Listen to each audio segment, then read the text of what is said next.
Okay, so many times people have asked, well, how did you ever meet Steve from the Everywhere with Steve Young 74 channel? By the way, Steve has a random channel. Check it out. You will never be bored. The topic's always interesting. All right, Steve. Good morning. How you doing today? Good. How are you?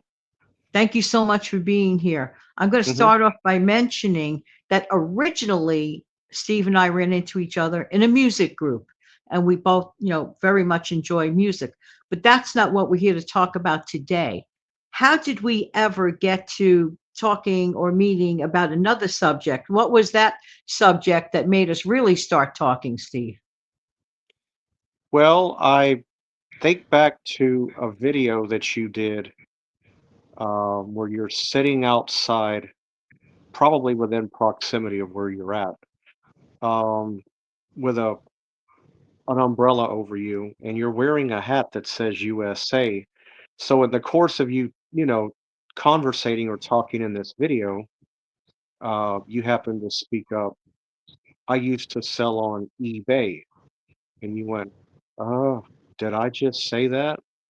And then when I heard that, I said, "Oh, it sounds like we have more in common than just music," which in the course of you and I coming to talk, we, we did. Because, well, the days that we sold is nothing like it is now. It's a completely different ball of wax. They want too much information from you now to sell. I personally am strictly a purchaser only. That's it. I'll only purchase. I'm not going to be a seller on there anymore because there's other avenues that I can go to do that if I so desire. You're not kidding, Steve. eBay, also in my experience as well, I was a power seller. It has evolved so much in such a manner that seems so much more complicated, in my opinion, than it needs to be. And, we've had our lion's share of things. And there's a couple of things that I would imagine is really important to this day in the resale selling world. Hmm. So you had mentioned to me in the past your recollection of the item that you sold as a first time on eBay for you item. And what was that item again? It was a technical item.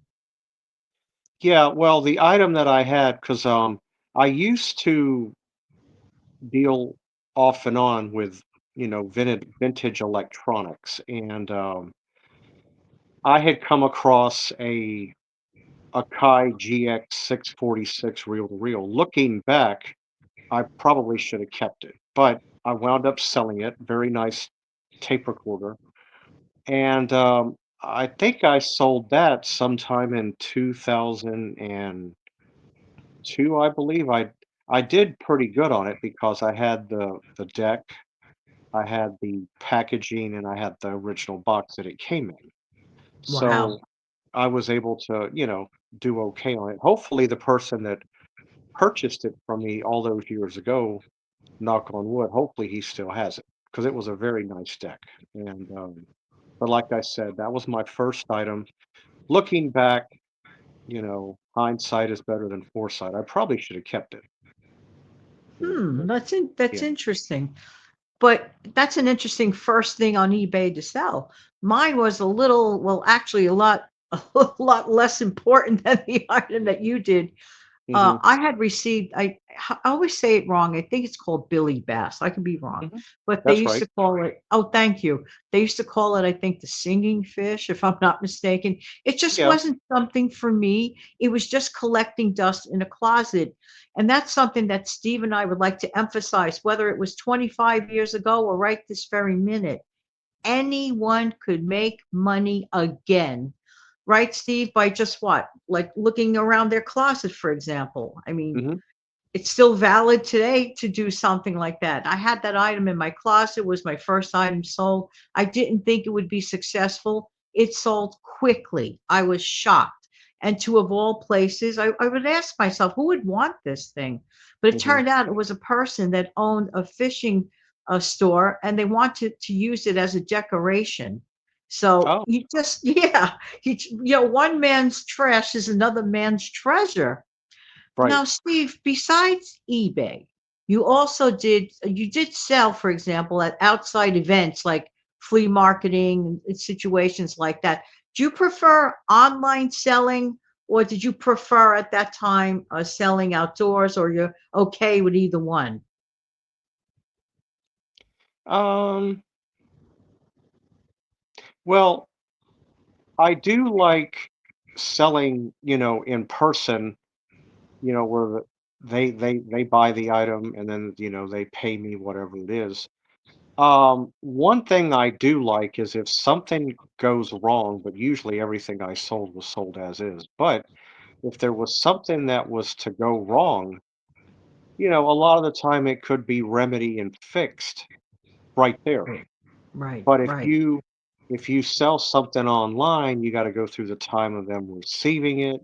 When they get it, they got to open it, they got to unpack it and look at it, and that could be another 4 or 5 days down the line, um, before Hmm. you hear back from somebody that you might have sold something online, whether it be eBay or Craigslist. Because I have sold something on Craigslist where the person sent me the money and I sent them their item. I did do that. Mm-hmm, mm-hmm, mm-hmm. 'Cause, Craigslist is not just in one spot, it's all over the place. That's So true. so I did that, Yeah, you know. yeah, that's good, Steve. And you know what else you just mentioned? Something very, very important. Two very important words. When you're using a description to sell anything online, eBay, Craigslist, whatever platform you're using, be sure to be upfront and honest. Item is sold as is. If that's the case, make sure you state that. Be very clear in your description. That's why they give you unlimited amounts of space in many instances to describe the item. That way nobody can say, oh, you didn't tell me. Does that sound about right to you, Steve? Yes, it does. Yes, it does. It makes me think back. This was maybe, let me think back, probably about 7, 8 years ago. I had sold a receiver on eBay. This is before they made the changes.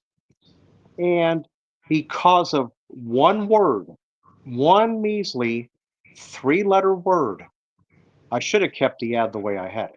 Because I went back and made a change with one 3-letter word, it messed up the whole thing. The buyer was actually in the right. So he wound up, putting in a dispute to get his money back and the whole nine that you can do with eBay. Wow. And I wound up giving him his money back, but he wanted to send me back the receiver. I said, no, I'm not interested. I said, you can just discard the receiver. I have no interest in, you know, I don't want it back. So that was that.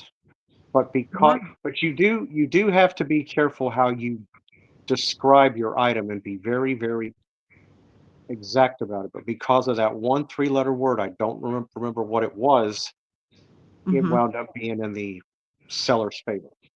And How do you like that? That's quite interesting. Wow, mhm. it goes to show how much of a difference your verbiage makes. Yeah, be very, very clear in your description. And one more thing before we go that I'd like to throw in as well. Be very clear with your picture taking.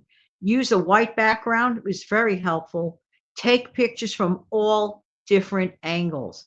You be generous with your picture taking. Does that sound about right to you, Steve?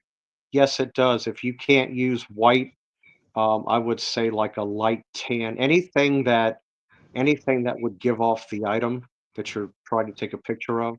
And I've Yeah, also found out too, if you can take more than one picture to show what it is you're trying to sell, if you can be fairly thorough with your pictures, it'll help you get it that sold. sounds.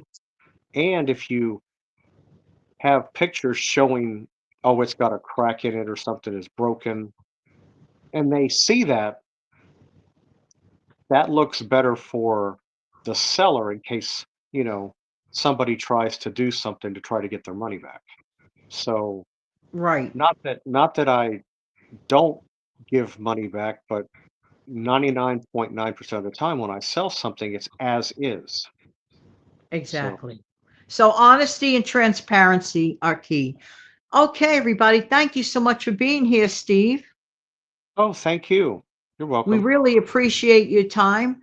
And hopefully, we'll get together again in the future on another show about reselling because this is just really the tip of the iceberg, maybe somewhere down the pike in the future. All right, everybody. Thank you so much for being here. We really appreciate your time. Don't forget to click like, share, and subscribe. But more importantly, for the moment, don't forget to check out the Everywhere with Steve Young74 channel for some amazing shows. Take care, everybody. Bye bye.